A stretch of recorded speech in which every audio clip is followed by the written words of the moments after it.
What is going on, everybody? Welcome back. Once again, we are here back wrestling with Whiskey Weekly, the name with too many W's, but nobody cares. Hope you all are doing well. And today, we give a very special episode. First time we've had like a guest in a hot minute here on the show.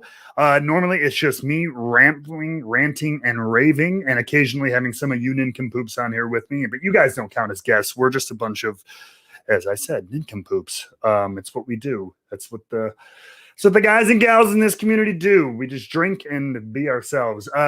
Quick hello to Wes is in the house. Victor is here. Tim, hello. Daria Chick, what's going on? Hello. Jason, Ryan, Ed. Oh, God, Ed, you're here. Oh, that's going to be bad for you. Devin is here. Green, BK, Kimmel, what's going on, guys? Well, today we have a guest. Without further ado, I don't want to hang on too much longer because we've got some fun stuff to chat about, to drink, and do all of that good stuff with. So, ladies and gentlemen, yes, please welcome. Join me in giving a very warm Wrestling with Whiskey welcome to the national brand ambassador for Bardstown Bourbon Company, Miss Sam Montgomery. Sam, what's going on? Hey, Matt, how's it going? It is good. How are you? I'm doing very well, and I love that we are matching. Yes, we briefly talked about that right before we started. I literally I've been running around doing stuff all day, so I changed my shirt. And I'm like, well, yeah, okay, I'll be on brand today, and I'll suck up a little bit. And I went and grabbed this one. And the funny thing is, and this is the little story I wanted to tell. So here in Illinois, Ed Rodriguez is our state brand manager. He's the guy, he'll get me samples to review on the show, stuff like that, kind of my go-to guy. And I think he's in the chat, and I love you, Ed, but every time he goes to give me a 2-ounce sample of Fusion or something like that, I get 4 t-shirts. And I'm my closet is I'm going to start, no offense, I'm going to start turning these into dish rags because I got 1,600 of them. And it was just funny, out of the 7 or 8 varieties that I have, I grabbed the one that you happen to have on. So yeah, I love it. That's my little that's my little story about that. But Matt, I know, how are you? It's been a hot minute since, I think the last time I saw you was probably World's Top Whiskey Taster this past fall. Yeah, it has been a while, and we have been really busy here, per usual. But since the world is opening back up, I've been on the road constantly, and really excited that we're getting ready to launch World's Top Whiskey Taster 2021 in a couple of weeks here. Yeah. Hell there's a lot to be excited about here. Yeah, no, Kim, you guys, I mean, you're always busy. I mean, every time I've talked to anybody from there, and by the way, I'm just excited finally not to be talking to Dan or John. Oh my God, you guys. I'm so excited not to see those long, drawn out faces. Oh my God, I'm so punchable. No, I won't tell him you said that. Oh, I'll tell him I said that. I'll tell him happily. He keeps threatening to put me through the live oak table in the vintage tasting room. So I'll take it. Yeah, I'll take any pot shots at Dan that I get. Plus, as I've said before, I'm intimidated because I don't like meeting people that are taller than me. And Dan is either equal or a little bit taller, and it bugs me on a very insecure level. So screw him. All right. Yeah. Yeah. But no, you look again, we've talked about this a million times. I mean, the company as a whole, Bardstown, is 1,000 years ahead of its planned schedule, and you just keep moving almost quicker and quicker and quicker. And it's so cool to watch from, and like I said, you guys have made a deal with the devil because, again, everything is almost ahead of schedule. That things are working really well. Everything you do, and I'm not just blowing smoke, seems to be very high quality. And then on top of it, it's everybody I've met and dealt with there is all really cool, nice people. And I'm waiting for the shoe to drop, and I just can't see it. So bravo to you. Those are all great compliments, but I really do think the last part that you hit, having a good group of people here, is what has made the brand move forward so successfully and at a rate that we didn't expect. You put the right people in the right places, and and everything kind of falls into place. So I'm happy to Yes. be a part of that team. And I mean, yeah, absolutely. That's the groundwork of anything. You got to start. It's at the end of the day, businesses are businesses, but I mean, they're built by people. Everything, people are the groundwork for all of this stuff. Even the fanciest machine is somewhere, somehow designed or built by a person. You know what I mean? Yeah, totally. So we are going to get into all this. We're going to be talking about the latest releases. We're going to talk about all the exciting stuff. But really quick, at least briefly before that, for anybody who is not familiar with you personally, and honestly, even me curiously, we've always done these super brief things, whether it was the World's Top Whiskey Taste or all this stuff, brief interactions. I want to hear a little bit about you. So for you, booze, how did you get to, was this something like started bartending in college and then was like, hey, this is really cool and fall in love with it? Was it something you always wanted to do, fell into? Just the brief background of how you got to where you are. Well, I'm not really good at short stories. Love it. Hence why I'm great behind the bar. But I've always been in love with the spirits industry and even more so the hospitality industry. So I started my first job when I was 15 years old at a root beer stand where we sold like chili dogs and homemade root beer, and it was a drive-in kind of place where hell yeah.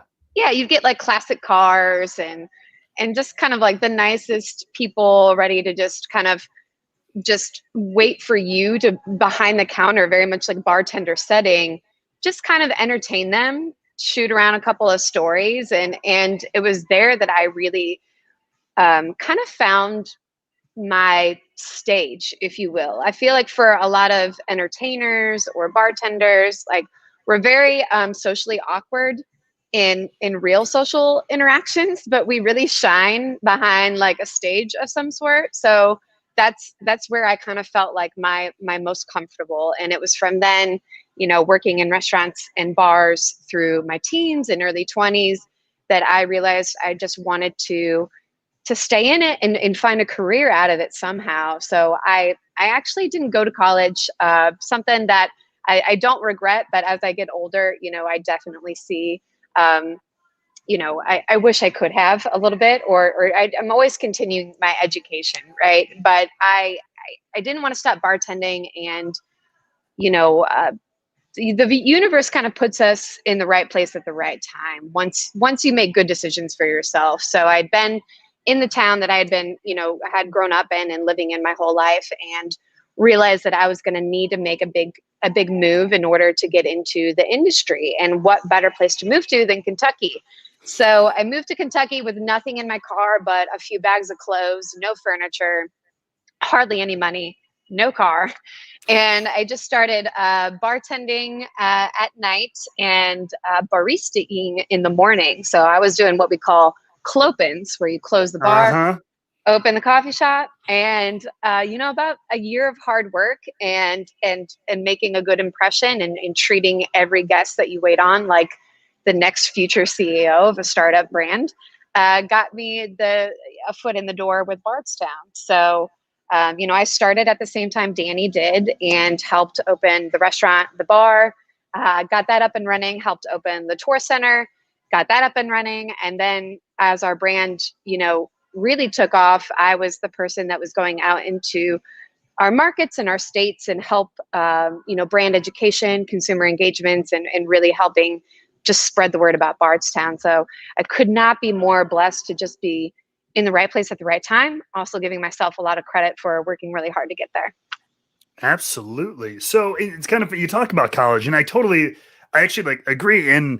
But there's so much, I think it's changed a little bit. I don't think it's the linchpin it used to be. I think experiences and everything play almost just as important a role sometimes as that. But I'm kind of curious now. So having the option, knowing like what you know now, knowing what you love and stuff like that.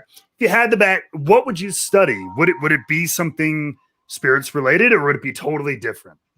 Man, I don't think it would be spirits related. I think it would be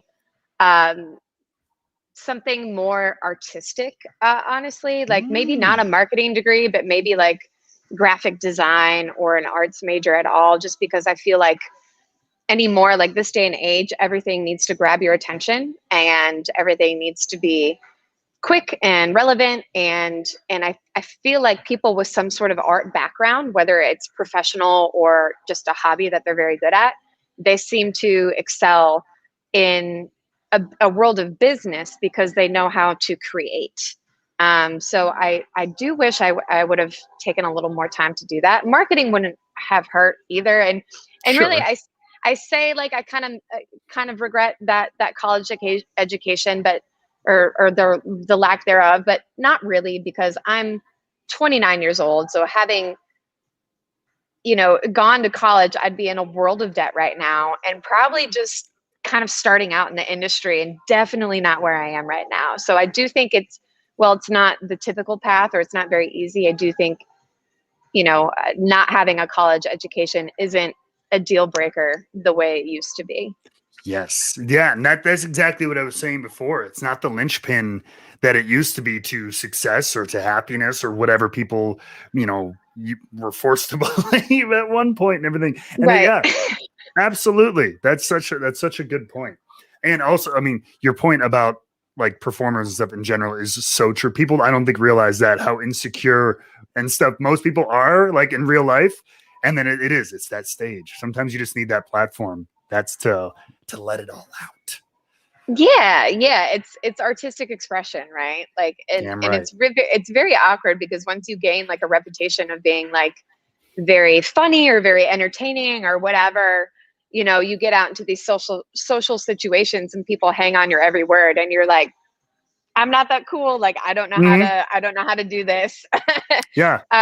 So, and nothing was a bigger kind of realization of that than quarantine and the pandemic, because I'm used to being in large crowds. And all of a sudden it was like, if we were doing anything socially, it was like 8 people. And that is my worst nightmare, is having to not be able to exit and being invisible. You know what I mean? Like not having Yeah. like oh, you guys are having a great time. Great. I'm going to go check on this group. Like just being A little dedicated. slink Like, away. yeah. Or just kind of bouncing, from group to group and just having like one or two little words and then moving on. Like I couldn't do that during the pandemic. And so it was incredible. It was a self-realization. I always considered myself very extroverted, very much a social butterfly, but then I realized that was only in the environment that I was comfortable in and not Yeah. in what most people consider normal environments, which is a small group of people. So, Yeah. who People knew? don't realize it's way worse to perform for like a group of an audience of 6 than it is for like an audience of 6,000. Yeah. Give me the bit goes whatever. It's like you just get lost in the sea. They all just kind of are doing their thing. You're just kind of out to the crowd. But yeah, when you can see each individual's face, hear everything, like hear them breathing, oh, it's intimidating. It's 100%. awkward. Right. Hi. Hi, Oh, that we're was just doing Ingrid, stuff. our CFO. Yeah. She's always the last one out of the office. What a hard worker. Well, you got her beat today. I know. So there you go. So yeah, so tell us about some of the stuff going on right now at Bardstown. I mean, there's things, I know the bottling line just That's opened up. huge. Yeah. And let us know some of the kind of fun stuff that's happening right now. So there's a list of big things going on, which is great because last year at this time there was not. But Kentucky just lifted all of their mandates because we're doing really well as far as getting vaccinations out and not having too many COVID cases anymore. So we just opened up our restaurant. We have seats at the bar now. We've got twice as many tables, or just about. So it actually feels like that environment that I was talking about that I'm comfortable in. It's busy, it's crowded, it's very good.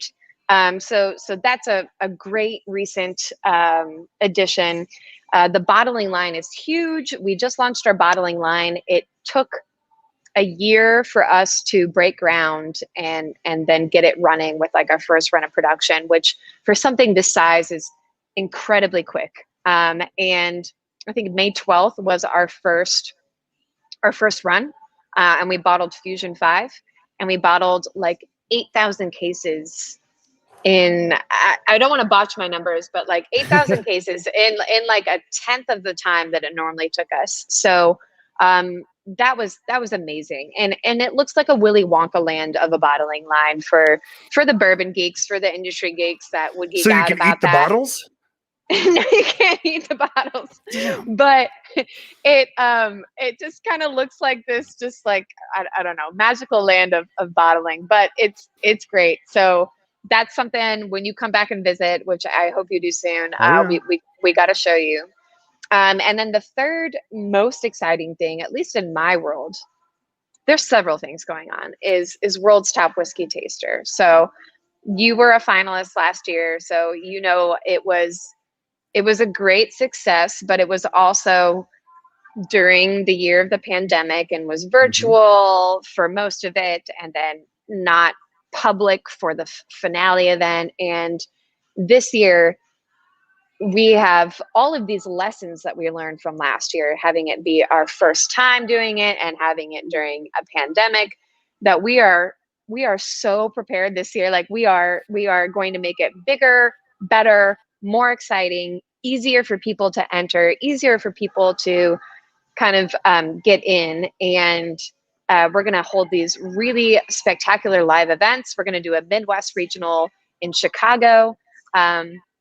So I'm really looking forward to that, because we're getting ready to announce the competition July 1st, which is just a few days away. Mm-hmm. And I can't let go of all the spoilers, but the prizes are going to be different, better. There may be a block party for the World's Top Whiskey Taster winner with our mobile unit that we've been touring around the country. So I'm very excited about that, because for the first time in a long time, I'll have a reason to dress up again and play game show Right? host, which I love to do. and so my world is kind of very focused on that right now. But you know, so many things going on, and Kentucky Bourbon Festival, and all the bourbon festivals are going to come back into play for the last half of this year. And we're going to be at a lot of them, not all of them, but we're going to be at Whiskeys of the World and a lot of the whiskey fests. So we'll be announcing, when where we're going to be and when those dates are very soon. So I'm excited. It's going to be fun Yeah. to get back out in front of people again. No kidding. Like for so many of us. And I'm going to touch back at a little bit. You talked about the oh God, what did you get? The mobile unit. Yes, the mobile unit. Yes. So Yes. you've gotten to do that. So where have you gone with that so far? So we have been to, I think, 7 states so far. We usually do about a week or 2 week tour in each state, take a little bit time off, reset, and hit the next one. So not in order, but we have been to Kentucky, Indiana, Tennessee, Illinois, Florida, Wisconsin, and Texas. And we're just kind of in our little reset period right now to update, the truck, make sure it's nice and shiny and running well. And then we're going to hit the East Coast starting July 1st in New York. So we'll spend about a week out there, and then we'll kind of trickle down the East Coast, and we'll hit Maryland, DC, and then make our way to the Carolinas, and then back down to Florida eventually. So it is kind of a work in progress. Like, we don't have the year scheduled out, because a lot of, bars and restaurants are just now opening back up. So Right. we're kind of taking it, month by month, and even week by week. But it's been really fun. We've seen a really good turnout at these events, and people are just constantly hitting up our inbox to see, when we're coming to their state. So we've actually looked into and are in the process of building a second one that is going to be a little bit different. It's not going to be a replica, but it's going to be a little bit smaller, more of like a pop-up kind of feature. So we can Okay. get that into more like condensed areas like downtown Chicago or downtown San Francisco, places like that. So we're going to be doubling down here pretty soon, probably before the end of the year. So if you haven't seen us around yet, you will before too long. Hell yeah. I like to imagine that, like, it's just like you and Steve Nally, like, sleeping in the back of it, like on like driving across the country and just waking up and just pulling bottles off the shelf in that trailer and everything like that. Oh Little, man, it's been if I had a dollar for every time somebody asked me where my bed is on that yeah. trailer, I I'd be rich. I would love to sleep on that trailer, but it's there's too much bourbon on it for that to be Yeah. a safe place Now those for things me. don't live on the shelf in there while it's driving, do they? No, no, no, no. It's a Okay. very calculated setup and breakdown. So we had a company out of Nashville called AeroBuild build it for us, and they kind of specialize in Airstreams and tiny homes and stuff like that. This was the first thing that they built to be on the road, and they were super excited to do it just to kind of expand their portfolio. And they did a killer job. Like when you can see it in Yeah. person, you'll be even more impressed because it's perfect. It looks like the distillery. There's even like a mini moss wall in it, and it's perfect for the road. So we could not be happier with how it turned out. Nice. We have Jason in the chat here said Georgia needs a visit. A lot of people We're coming. already. There you go. And you We're guys are coming. expanding marketplaces and stuff too pretty rapidly. Yeah. So this year we've opened up Wisconsin, which has been open up for a few months now. We're getting ready to open up Mississippi, Alabama, or I'm sorry, not Mississippi. I'm so sorry, guys. Alabama and Georgia. I think Mississippi should be like the first of next year, so not long. Southern California, we were only in Northern before then. Wyoming, the Carolinas have been a little bit tricky, but we're working on it. Some of these are control states where we need the state's approval to get in. So the more you Sure. guys ask for our product to your liquor store owners, the easier it is for us to get in. So that's one thing you can do to help get Bardstown Bourbon Company product in your market if we're not there already. There you go. Demand, demand, demand, and you Yeah. shall receive. Here we go. Ed in the chat. It'll be in Chicago. They're coming back around to Chicago, ladies and gentlemen, in the weekend Ooh. of August 6th. So be on the lookout for that. I'm sure it'll show up at Wrigley Field or something some point. I hope so. That'd be cool. But anyway, let's get to the meat of the issue, folks. Let's get to some whiskey, shall we? Let's. So I imagine, should we start off with Fusion?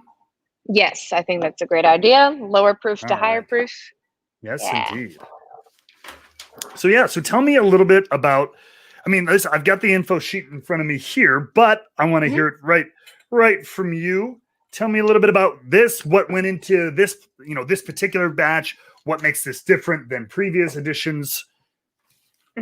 So Matt and I are going to be tasting our newest release in our Fusion series. So Fusion series, just a kind of broader generalization of the series itself, is always a blend of young and old bourbon, where we lean heavy on our bourbon, which is the younger portion, since we're a younger producer. And the reason being is because we find that you can build a lot of nuance in flavor profile, something a little bit more unique or complex, with younger flavor profiles and older flavor profiles blended together. So we're going to be tasting series number 5. So we've had 1 through 4 previously. 1 through 4 have always been a ratio of 60% Bardstown Bourbon Company product, 40% of a source product that is much older.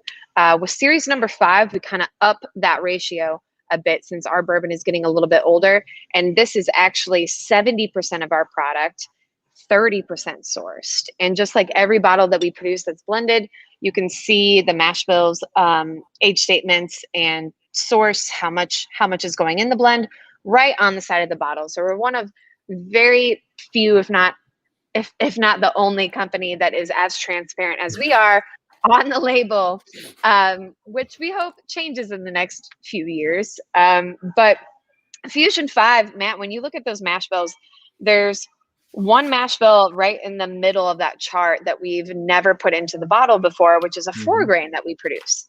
And this is one of my favorite recipes that we produce because I actually tasted it from the barrel today. So we still have a good inventory of it in our rick houses, and I just had to go check. And it's got this like really soft flavor profile and a very fruity flavor. And when you taste Fusion 5, it's got this like tropical fruity note on it, like nose, flavor, all of it for me. It's 94.9 proof. It's non-chill filtered, and it drinks incredibly smooth. I know that is an overrated and overused word. So instead of smooth, maybe straightforward. When I say smooth, I mean like the flavor that I get up front is the flavor that I get on the finish. It's kind of all one nice taste. There's not a lot of burn, and it's very easy going down. It's very crushable, as I've heard a lot of people. Yes, comment. we love the term crushable in this Crushable. Okay, great. So what do you think? I don't know. Is this your first time tasting it, or have you? No. So I have gotten a sample before, and then I'm not gonna lie, after I received the package for this interview, like a kid, I'm the best / worst like whiskey person ever. Like I'm the best because I open things, but it's the worst because I have to open everything immediately. Anytime I go to the liquor store or whatever, and I come home with something, it's not like, all right, later this week, that'll be nice. Nope. It's what's that? Even if it's just one little sip, I have to try it like that day. I'm so impatient. So no, I've sipped on this once or twice, and yeah, I really, really liked. I remember the last one, 4, I thought was the most interesting to date, and then seeing this one, it kind of ups the ante, takes the cake. I love the 4 grain. All these mash bills of yours, like the Bardstown mash bills, they all seem so interesting. I'm hoping, and I know there's a process still to go, but man, I'm hoping when they reach, Steve's preferred age and everything like that, I want individual bottlings of all of them. That's like the hard part. Is like they taste great together, but I can't wait to hopefully have some of these really interesting mash bills getting their own, a couple of years down the line or whatever, getting their own bottlings, because I think it's going to be some really, really cool stuff down the line. Yeah, I'm excited about it. We're definitely going to have more than a couple expressions. So I hope what we bottle is what you're looking for. Oh, and here's the thing, like, and again, if these fusions and some of the stuff that we're seeing on the side of these labels is any indication, I mean, there's going to be a lot to choose from. And to roll back on the transparency thing, and this is just like my little soapbox thing, is I think that's the thing that made me kind of fall in love with you guys. It made me fall so deeply in love.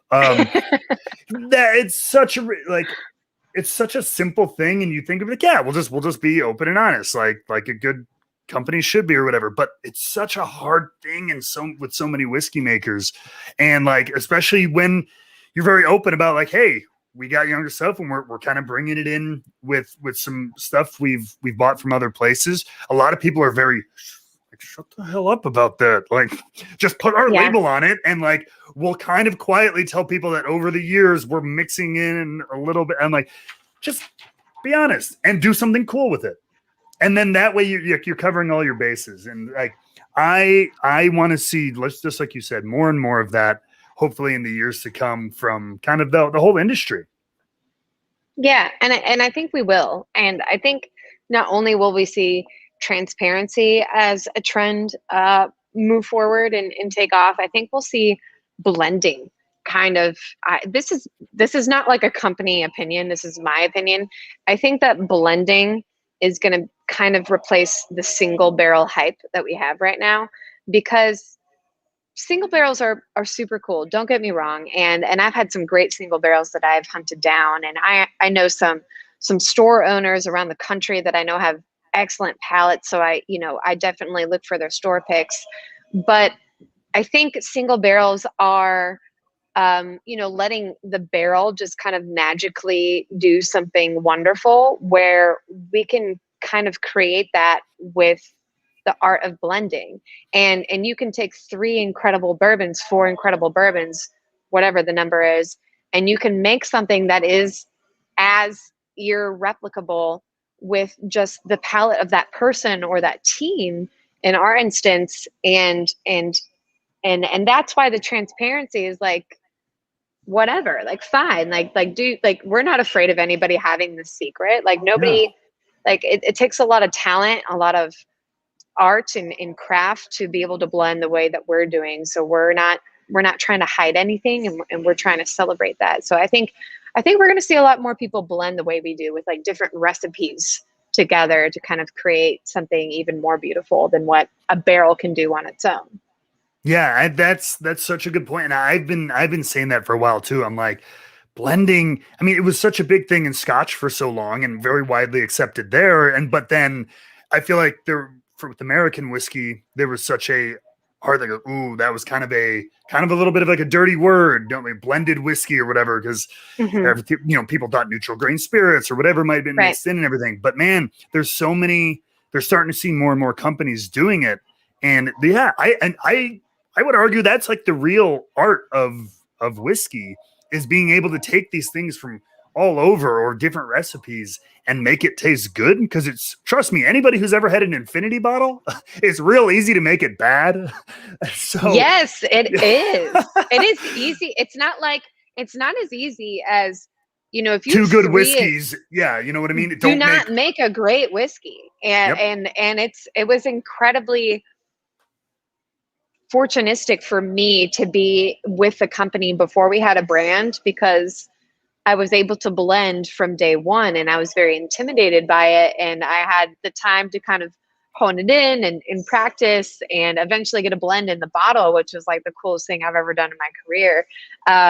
But it's not as easy as you think. And the other thing is like people can do it at home. Like you can take bourbons on your bar, and start blending them for your own house blend. It's not as uncommon as you think, just in the bourbon world. So like I'm a big tiki fan. I love tiki cocktails. I was in Chicago recently and went to Three Dots and a Dash and had a Oh yeah. blast. But tiki is primarily taking, like, at its core, it's taking every respective part of a cocktail and blending it. So your citrus is never just one citrus. It's grapefruit and lime, or grapefruit, lime, and lemon, or you know what I mean? And then the rums are like a blend of many different styles of runs. And you've got a Jamaican and a pot still and a Martinique and an agricole.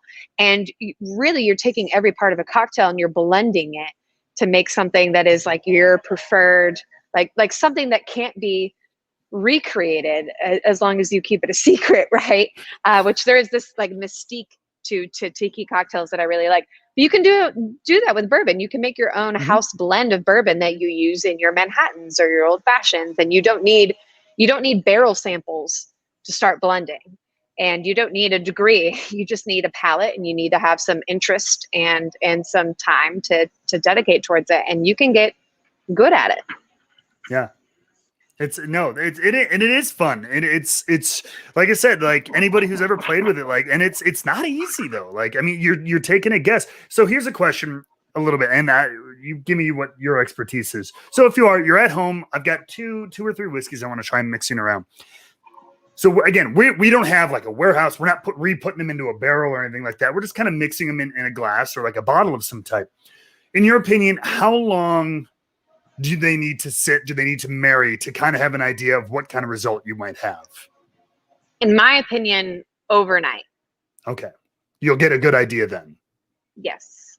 Okay. Just overnight. Like I definitely taste blends as soon as we blend them, but if I come up with any strong opinions, I let it sit overnight and I taste them in the morning, and there is a little bit, can be a very subtle difference, but tiny differences can make a world of a difference in the long run. So I think overnight, but once again, I'm not an expert. I have some experience, but that's my opinion. Okay.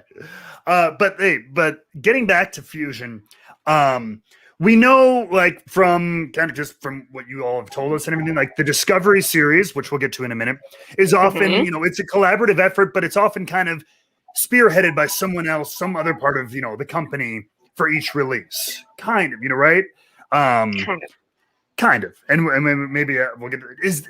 How does the fusion blend come together? Is that a team effort? Is that individuals? Is there someone kind of leading it? So, um, For Fusion and Discovery, for series 1 through 4, we used the same process where we asked many individuals on our team that we thought had the palate and had the interest to come up with their best blend. And after getting all of those submissions, we would blind taste them over the course of a few weeks, maybe 3 or 4 at a time. And nobody would know whose blend it was or what was even in the blend. And it would just be kind of scored on the tasting experience. And after a couple weeks, kind of, with a few rounds, if you can picture like a basketball tournament bracket, Sure. kind of works like that, we would have the best blend, and that would go into the bottle. Now, just total transparency in the spirit of Bardstown Bourbon Company, Discovery 5, which we're about to taste. Discovery is a blend of very all source bourbons, and the market for source bourbons, as some of you who are kind of really immersed in the whiskey culture and what's on the market, sourced aged bourbon is kind of disappearing. It's kind of becoming non-existent because the bourbon boom keeps growing and growing, and that's a big reason why we got into the business of doing custom distilling 6 years ago almost. So we knew that was going to happen. And with Discovery 5, we didn't have enough of source product. Like, everybody already knows that Discovery is hard to find, right? So instead of asking everybody to come up with their own blend, we sort of took what source bourbons we had available, and we made like a dozen to 2 dozen different blends. And the same team kind of worked on it together, very, very much as a team effort, kind of like tasting each one, knowing what was in each one, talking about how to tweak it, how to move forward, and then landing on something we all agreed should go into the bottle. So it was less of like an individual experience as far as blending, and more of a team effort, which is equally as fun. And I think, tell me when you're ready, but I think Discovery 5 is awesome. And the first time we really blended like that, where we all kind of had our voices at the table together, instead of putting forth something that we created and judging it individually. So it's interesting to see that process kind of evolve, which we had to do, and we have to do that sometimes, but it's still a team effort, and it's still, I think, the best discovery that we've done yet. But yeah, I really do. Yeah. Okay. Hell yeah. Well, we've gone almost 45 minutes and we haven't sipped any whiskey yet, which is almost like a cardinal sin. So sorry, you're like me. You talk about like, I'm not good at short stories. I'm the same. When I get on it, like I just did some other interview last night or whatever, and I'm like, oh my God, I spent like 10 minutes on one question. I'm like, I'm so sorry. I'm the same exact way. But let's dip into this. Is back to Fusion, and let's give this a go. Cheers, by the way. Thank you for being here. Cheers. Thank you for having me. Yeah.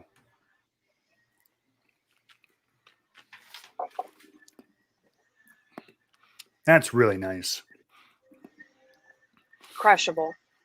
Super crushable. Super interesting. For me, honestly, that's like my new, it's not a note, I know, but like that's my new thing. Like, take a sip. Boring or interesting? Because there's a lot of boring whiskeys out there. A lot of them, they hit that one note and they're nice, and they're great for a lot of things. But I like a whiskey that is interesting, and it makes me think, in multiple dimensions and multiple flavors and stuff like that. And I'm not blowing smoke. And I wanted to have my third or fourth, sample of this now to confirm. This is hands down, this is the best Fusion you guys have done so far. I think so too. Yeah. And I'm not afraid to admit that I don't say that about every release. So up until this one, Fusion 2 was my favorite. And I don't think any of them are bad, but I really took a liking to Fusion 2. And Fusion 5 takes the cake for me now as the new front leader. So I'm really excited about it. Yeah. And I mean, I know and you talked about it earlier, and I know it's only It's right here on the sheet. Only 14% of the blend, but it's like a high rye 4-grain is such an interesting mash bill because like I've not, there's only been a few 4-grain bourbons that I've had that I've really been a fan of. It's the old, somebody said it. They're like, if 4-grain bourbon were a real thing, people would have been making it since, 1750 or something like that. But I don't know, but some of these recipes I think are starting to get very interesting. This one, like I said, it might be the smallest part of the blend, but I feel like I'm getting some of those rye notes popping out. That there's that fruitiness popping out of it, a little bit of that floral, which I don't know. I think it really nuances the blend. I do too. And if you ever come out here, I'll taste you on the recipe out of the barrel so you can see kind of the influence that it has in the blend. But it's really interesting. And just to comment about what you said about 4-grains from other producers. So 4-grains are not common because nobody was set up to distill them as far as I know.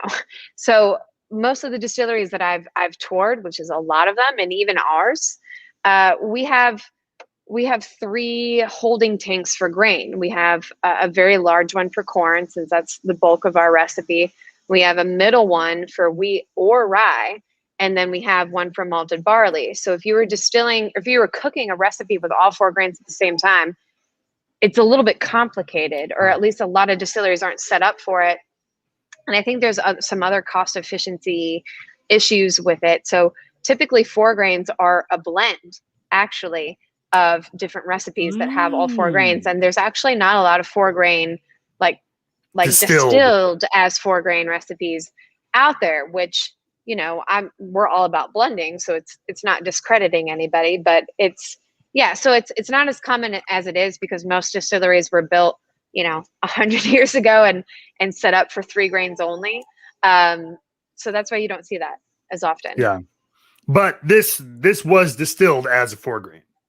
Yes, it was. Yeah. Which I'd be interested to know how, because I know I haven't really realized that before, but I was just thinking about it as you were talking about it. And I'm like, man, I wonder how we got the rye. I mean, we easily could have brought something in that held, a certain grain for that certain run of that recipe. But it's little things like that you don't think about unless you see it every day. Yeah, 100%. And I think it speaks to the quality of the stuff you guys are putting out. If we're sitting here talking about, we both think this is the best one yet, and it's the one with the highest percentage of Bardstown liquid. You know what I mean? I think that. Yep. I don't think it's a coincidence. Is kind of what I'm getting at. Yeah, and our most of our bourbons are going to reach 5 years old this September, and we're like a short corner away from releasing our first core product in the spring of 2023. So this should be getting everybody excited for that, because we're blending in a way that's making it more and more exclusively us to get you guys excited for. I may have asked this in a previous conversation. So given that, and we're getting closer and closer to that, Fusion, and I guess you could say the same for Discovery, but is there a plan? Does Fusion go away at some point, or does it stick around in some sense?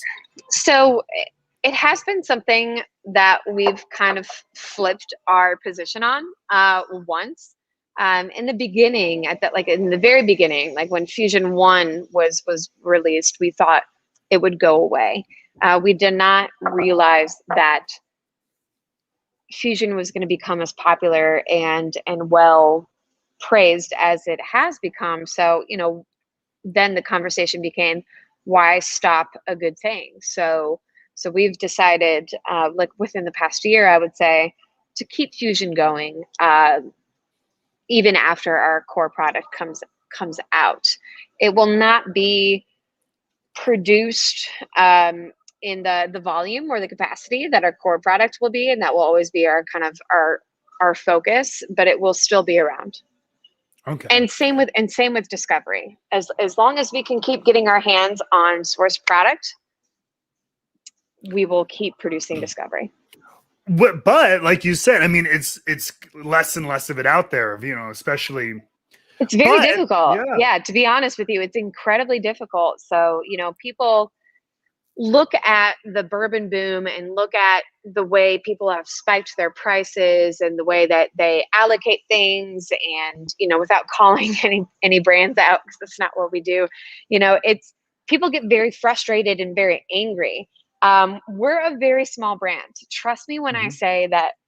We're going to be a big brand, but right now our capacity, like what we have ready to bottle, um, we're putting everything out there that we can give you guys. And discovery especially, which seems to really strike a nerve with people who can't find it. It's If we could produce more of it, we could. And yeah, someday yeah, when we have 17, 13, 15-year-old product, we may meet that demand, but it's reasonably priced for what we're paying for it and how easy it is to find that source product. And we're trying to give everybody as much as possible. So um, I feel like with the team that we have, the connections that we have, the experience and talent, we'll always have discovery. It's mhm, just, it's never going to be easy to acquire. yeah. No, of course. I mean, that's what you're going for with that. I wonder if too. I think, and right now, obviously, Discovery is known for, like you said, there's a lot of these. It's very well aged, different Mm-hmm. sources of bourbon and stuff like that. And as that gets harder and harder to be, sitting around in warehouses for sale, which it's all just that's a very well known fact. I mean, I wonder what the possibility of like, but on the flip side of that coin, there's so many like younger-ish distilleries out there who are now, but who have product that might be 5, 6, 7 years old that you could maybe do some really cool things with and make a different, weirder, new version of Discovery. It doesn't all have to be 15-year-old Kentucky bourbon. It can be 9-year-old Washington bourbon or Yeah. 7-year-old New York bourbon. Well, the whole like concept and kind of like theme, brand identity around discovery, and where the term discovery came from is that we were kind of finding these bourbons in Tennessee, in Indiana, and elsewhere. Some of that we haven't bottled because we're still trying to get the consumer attitude ready to receive that. But yeah, like bourbon is an American spirit. It's not specific to Kentucky. Do we think we make some of the best? Yeah, but that doesn't mean there's not great stuff out there around the rest of the country, or the rest of the world even. So there's a lot of opportunity for the series of discovery to become kind of experiential and more American centric than Kentucky centric. If we can get the drinker, the person that is getting into bourbon, ready to accept that, which is admittedly a little bit harder than we'd like it to be. Sure. But I think we're going that way. I really do. Of course, you're always going to have your stalwarts and your holdouts and what Mhm. have you, whatever. But I think the consumer base is getting more into trying new things, especially as the market grows, especially as the American whiskey market grows, and there's more bourbon all over the country. I think you're going to see more of an interest or more of a kind of an openness to that sort of a thing. I hope so. But with that, we're talking about it. Let's go ahead then, and let's pour a little bit of this, the most recent release of Discovery number 5. Yes. And I will hold. I don't know how much my kid. I guess a little sheet there. Yeah, I got There the we go. real chart right here. Oh, It's a there you little go. bit hard to read, but so there are 4 different bourbons blended together. We have a 17-year, a 13-year that make up more than 50% of this, more than Mhm. 56% to be exact. And then the remaining are a 7-year and a 6-year.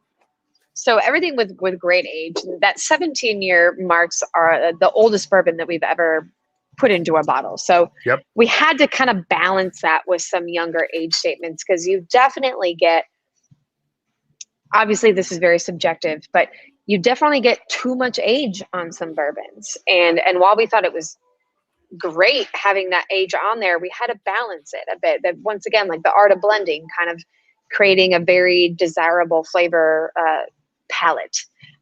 So what do you think before I start talking about it? Well, first, I actually, what you just said reminded me, and we'll call back to World's Top Whiskey Taster, round one. When one of the challenges was the blending challenge with Steve. And he gave you 2 Bardstown bourbons, and he gave you an older source bourbon, and you could blend it in any ratios you wanted. And so you talk about like, hey, when you have an older product, you need to balance it out well if you are going to do a blend. And I'm not gonna snitch here, but there was somebody who didn't score as highly as they thought they would on that challenge, and they were really committed. They were like, but I used like 90% of that like 13-year source bourbon. I'm like, that it should have won. Like it should have been the best thing ever. I'm like, it's not always just a crap ton of old bourbon and okay, I'm gonna sprinkle in. Sometimes it's not the right thing. You know what I mean? Like you gotta strike your balances very, very precisely. Yeah. And that's funny that you mentioned that because I remember that. And everybody had a great blend, but there's a lot more to blending than just putting a bunch of aged product in it. Like that's why I think fusion, honestly, there's some fusions that I would rate over some discoveries as far as quality and flavor profile. And a lot of people can look at age or they can look at price and just go, and I'm guilty of it. I'm a fashionista. So anytime I see something that I like that's like way out of my price range, I'm like, but that's the cutest thing I've ever seen. It's not always true. Sometimes Target comes in with the cutest thing you've ever seen for $20, and that doesn't mean it's any less cute. That might be lost on you, but it's about the experience. It's not about the price tag or the label or the age or any of that. It's blindly tasting things, and you can be very confident in yourself as a whiskey taster, but if you've only ever tasted things knowing exactly what they are going into it, you have preconceived notions. You've already sometimes kind of decided subconsciously what you're going to think about it. If you go in blind, you can really surprise yourself and kind of break down limits that you had or strong opinions that you've had before. And that was one of my favorite things about starting with the company. Danny Bardstown was my boss when I first started. He was my general manager at the restaurant that I bartended at. And when we first started, he was, if I can put us all on blast for a second, we were all kind of faking it till we could make it, right? And so when we got here, we were like, okay. And him as the leader is like, we are going to have the strongest bourbon palates. We are going to be so good at this. We're going to prove our seat at the table. I was like, all right. So like every day, and this sounds like a party, but it wasn't. We were like giving each other blind challenges with a bourbon collection of 300 plus bourbons at our disposal. So every day was like, here's this, and this. Like, now one of these you've said you've hated before. Like, which one is it? And what do you think it is? Like really challenging each other's opinions, because bartenders, I mean, anybody really into their trade, you can kind of become a snob. And it was really about challenging each other's opinions. And it really kind of fine-tuned all of our palates along the way, that it became this really fun thing that then like our leadership was starting to see and wanted to get in on. And that is what became World's Top Whiskey Taster, was that idea of blindly tasting every day and challenging each other's opinions. And it's so fun. It's so fun. And bourbon communities are fun for that reason. It's just great. Yeah. And Evan, I'm Evan in the chat. I'm on the same wavelength. I'm sorry. For those of us, again, in this chat, in this community, that is a party. It's an educational party. It's it's like when the mathletes in like middle school got together and had like a math challenge party. Like maybe some people look at them like, Jesus, you guys are dorks or whatever, but they're having a blast. And so you're absolutely doing work and you're learning, but like, that's the best kind of work where you can enjoy it. And you're like, you love the challenge. You love the learning. You love being wrong. You love, like, that's And I think when you're really into it, that's the kind of, there is joy and it is work, but I'm like, it's your own kind of party. And like, so that, like, I mean that in the sense of just like, you love what you do, kind of a thing like that. And that sounds amazing. And then it is. I can't encourage blind tasting just in general enough. It's such an eye opener.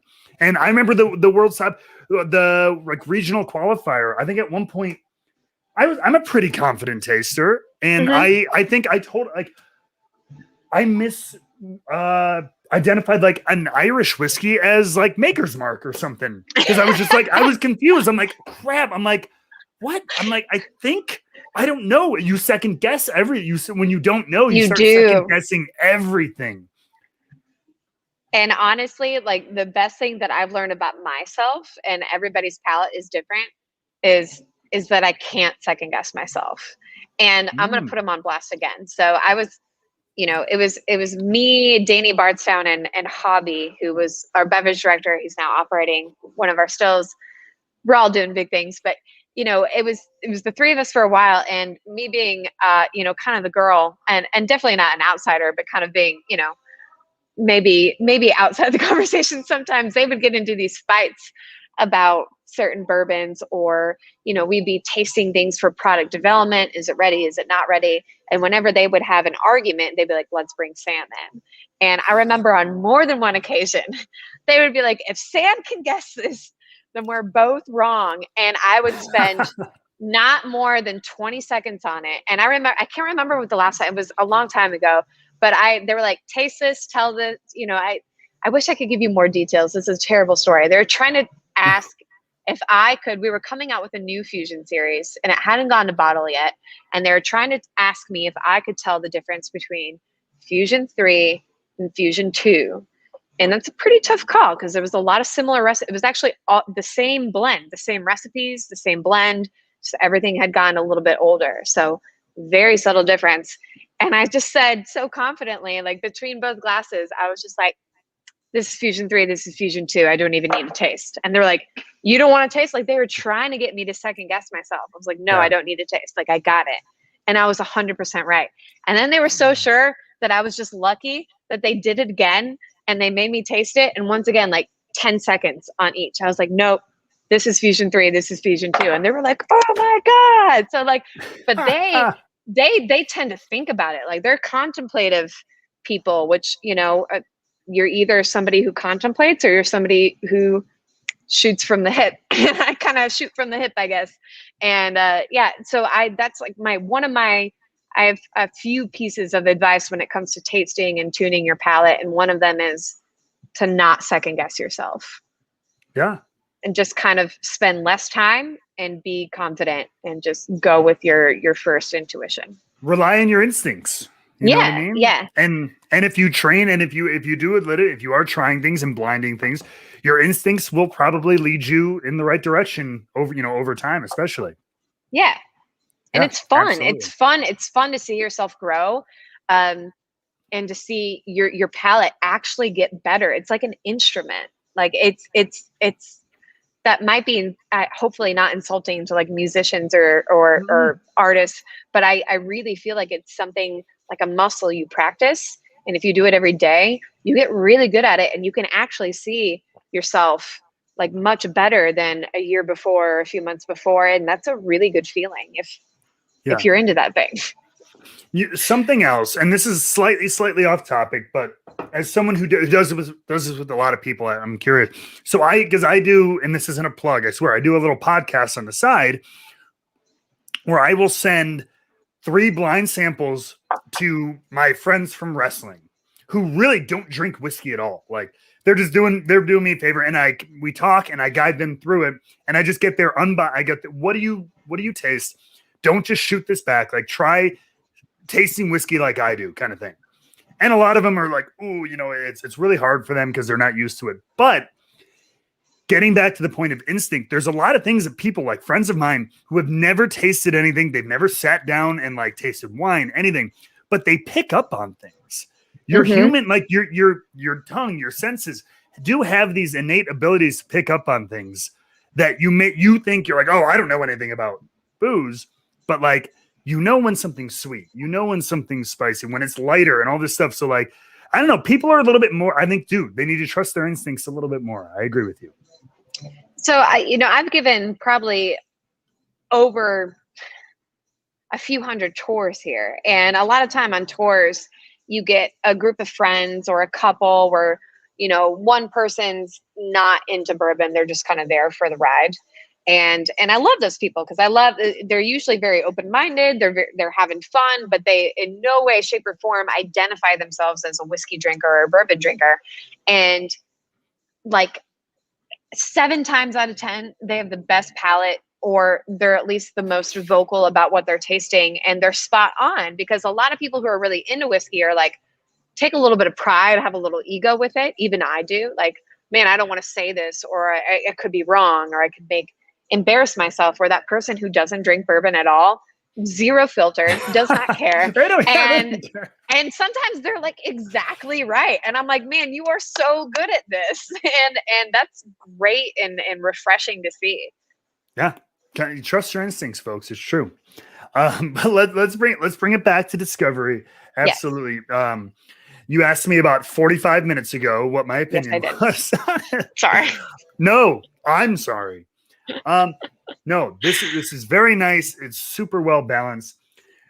Full disclosure, full tea. We're going to get controversial here. Okay. That Tennessee recipe, it's an infamous. Some people have very strong opinions on it, and admittedly, in most situations, I'll be the first to say I'm generally not a fan of things that come out of that distillery. That said, I've always been impressed when people can take it, and this is again my personal taste, and blend it in well with certain things, and it's proof that you can make anything work in the right situation. And in this situation, I think it works really nicely and balances with the other whiskeys in that blend. Thank you for your honesty. I think it's a great recipe on its own. I do think that 17 years aged is too much age for me personally, but we still wanted it to have an age profile that was older, right? Mm-hmm. So it was definitely an interesting one to blend, because it was, it was controversial, as you said, to have a Tennessee bourbon on there.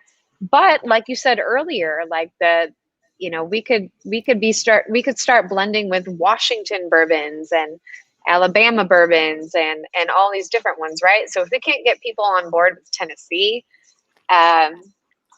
it's going to be a longer journey than we expected. No, true. But I think it tastes great. I think the proof being a little bit lower. So I can't remember which mash bill on here, but one of the mash bills, and all of these are sourced, had a very low barrel proof entry of like 110 or 105. And that brought the barrel proof entry down so low that at cast strength, this came out at 104.7. And I think that speaks a lot to how incredible the flavor is and the body is, because typically when you have to proof something down to 104 or lower, you get just a lighter body. But this is very viscous. This is kind of coats the whole mouth, and you get that full flavor of age and oak and brown sugars and all those things that you love, without sacrificing any of that mouthfeel and without having it be too hot either. So I really like this one. I really think it might be my favorite discovery out of the whole series, but you've had most of the discovery series, I'm sure all of them. How do you think it compares? It's such a tough thing. So I think I'm kind of with you here. One thing I've said for a long time is like, I love when I first got into the hobby and I was like rip roaring and ready to go. I was one of the barrel proof or bust guys, and I went, 130 plus or it sucks. I was kind of one of those people, like what I mean? Like if it's less than that. I make fun of you guys all the time. And now I do too. Because like I used to think, I'm like, it's gotta be super hot, hazmat or nothing kind of thing, right? That's the only good stuff. And then as I got more and more into it, I'm like, Oh my God. Like I had a very high proof bourbon the other day that I hadn't had in a while off my shelf. It was in the 130s. And I was like, oh yeah, I remember really liking this one. And I sat down, I was like, oof. I was like, it's nice. It's really good, but hot damn. I need a cube. I need a little, like more than a couple drops of water to really handle this. So maybe I'm just getting old real fast. But no, so one of my favorite things is, and low barrel entry is part of it and stuff, but when cast strength or pretty close to it is in like the low hundreds there and everything. So it's like you get full flavor, you get full body, but you're not getting punched in the face with proof. It's what I prefer. That. Yeah. Yes. Yeah. I think I love to hear you kind of admit that about yourself, because it's great to hear somebody of your gender and your stature admit that, because I have a strong opinion that this is kind of a masculine quality. And it is. And we have feminine qualities too. There's just matter of fact, and it's also an American characteristic to just want everything to be stronger, harder, better, faster. And trust me, I fall into that as well. And, you know, but really the more you get into it, the more you prefer that balance, right? So have I had some awesome cast strengths that I could drink cast strength? Yes, but they're not a dime a dozen. Most of the time I need it to come down a little bit just to experience the flavor a little bit more than the alcohol. But to each their own. There's there should be zero judgment in the bourbon world, and in the world in general. But yeah, like drink it how you want it, and as long as you're enjoying it, that's all that matters. Yeah, and to just be honest with yourself. Yeah, you know what I mean. Like, are you liking it again? But it comes back to are you liking it because of the proof on the bottle, because it says it's super high, or do you like it because it's how it tastes? Again, it kind of comes back to the blind tasting thing. Exactly. You know what I mean? Are you saying you like it because it's super high proof cash strength, or do you like it because you like it? Right. And 100%. that's why I think everybody should sign up for World's Top Whiskey Taster, because regardless of whether you think you're the World's Top Whiskey Taster or not, and maybe you can have some feedback on this, I really do think that it really challenges your opinions. It puts you in some high pressure situations where you're not really asked to taste whiskey outside of a social situation ever. And like, could you do it for your job? Or, is this something that you could, write a blog about, or start a YouTube series on? Like, I think it really just kind of takes you to the next level, because it puts you in these situations that are outside of your control, outside of your environment, and very honest, and kind of just challenges you. What do you think about that? I mean, I 100% agree. It's one of those things, and like you're like hearing the name of World's Top Whiskey Taster, you're like, oh my God, I have to be a sommelier to enter, right? Like, kind of thing. And it's like, no. And especially like here, look at it. This isn't something that you have to spend $100 to enter and fly yourself across the country. It's so easy to do. It was one of those things. If you are a fan of whiskey, if you like it, and you don't even have to like think you're really good at tasting, but if you just want to test yourself, she was like, hey, I'm just curious, and like maybe I could be good at this. There's no reason not to enter. You know what I mean? Like there's literally, you'll have nothing to lose. And I think, and by entering, you might kind of force yourself, because like, okay, I signed up and I got to kind of compete. You kind of have that little accountability in your head. Like, all right, now I'm going to blind myself at home. I'm going to try tasting it. And then even if you don't end up progressing all the way to the end of the competition, you've put in a little extra work than maybe you normally would have, and your palate will get better regardless. So like, exactly. No matter, so it's a no lose situation if you're any kind of whiskey fan. I guess I would succinct it like that. Cool. So with that being said, I would like to ask you while we're live on camera, no pressure. Oh yeah, no pressure. One question and one follow-up question. Do you see yourself entering World's Top Whiskey Taster again this year? 100%. Okay. No follow-up question. No follow-up. Wait. No, that's not fair. What was the follow-up going to be if I said no? Why not? Yeah, yeah. Okay. Yeah. I think you should enter it again. So last year we had 400 entries, and that was a great response, especially during a pandemic. But that was all virtual, and we learned that the whole call to entry, making your own video, was kind of limiting entries to people that do the kind of like what you do for a living, right? And not like your average Joe. So one thing I do want to mention before we sign off is that the call to entry is going to be much more approachable. It's not going to be a public video. We're going to ask you to sign up for an interview, which is all automated, so it's not live. It's going to be us asking you some pre-recorded questions and you recording yourself answering those questions and then sending them back to us. And none of that is going to be public until you make it past that round and into our regional semifinals, where we might use a clip along with every other semifinalist in like a sizzle reel. But it's going to be much easier to enter, less intense of a process to enter, so we can get more entries. And I'm really excited about it because we're going to be in Chicago, Matt. So we're going to be right in your neighborhood, and we're going to be, I think we haven't confirmed yet. I don't know if I'm allowed to say this, but I think we're going to do it at the Benny's warehouse on Marcy Street. Does that make Oh, sense? okay. Yeah, Yes. it's ginormous. So we're going to deck it out with we're going to feature some local bartenders that are going to make an awesome cocktail menu. We're going to have, music and lights, and it's going to be a big thing. But before that, we're going to kind of announce the competition July 1st. And I think July 14th, we're going to do our call to entry, which is that interview process. And then the Chicago regional is going to be the first one on September 24th. So Hell yeah. No. yeah. Tell your friends, tell your family. Yes. If you got Everybody like somebody that's into bourbon, like tell them to apply. There's nothing to lose. There's nothing to lose. The prize is still going to include $20,000 cash if you win. Like that's and enough. here and you know what? Here can I again this is again, I know it's a giant smoke blowing session, but I've said this for a long time now, like that I love everything that's going on here. But nothing to lose in general. All those things I said before still apply.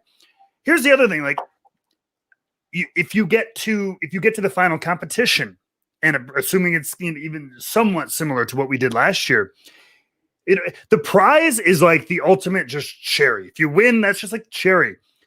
Being part of that final competition, I know it was like a competition, but to me, it was just like going to Disneyland for the day. I'm like, I could win, lose, or draw. I'm getting to hang out here. Like, you get brought down to Bardstown. The first half of our day was just being able to see everything. A great tour with Steve and everybody, just getting to know the facility. And then again, I know it's competition, but I'm like, I just get to sit here and blind taste with cool people.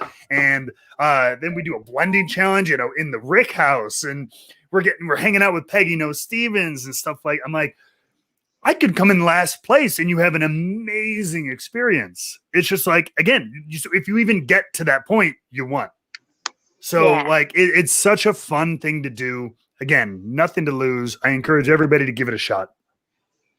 Thanks, Matt. I appreciate your endorsement. I'll be looking forward to your entry. And 100%. I hope everybody is going to follow us on Instagram at Bardstown Bourbon Co. To be the first to hear when we're accepting entries and when we're announcing semifinalists and things of that nature. We're also going to make it capable for people who just want to follow the competition to sign up for text messages that let them know when we're doing the regional or when we're announcing semifinalists, things of that nature. So if you just have an interest in following the competition, you can sign up with your phone number, and we'll text you all of the latest updates to do with the competition as soon as they're available, which is really exciting too. Because last year we couldn't allow that because we couldn't really allow people to come watch, and we were just working on timelines during a pandemic that were insane. So we're going to make it much more of a spectator kind of competition, and it's going to be really exciting. So I hope you all look forward to it. We're gonna put bleachers in the Rick House for Oh my people to God. come. Bring your poster board signs, and we're gonna have Yes. pyro. We're gonna have pyro. But no, I'm sure it'll be awesome.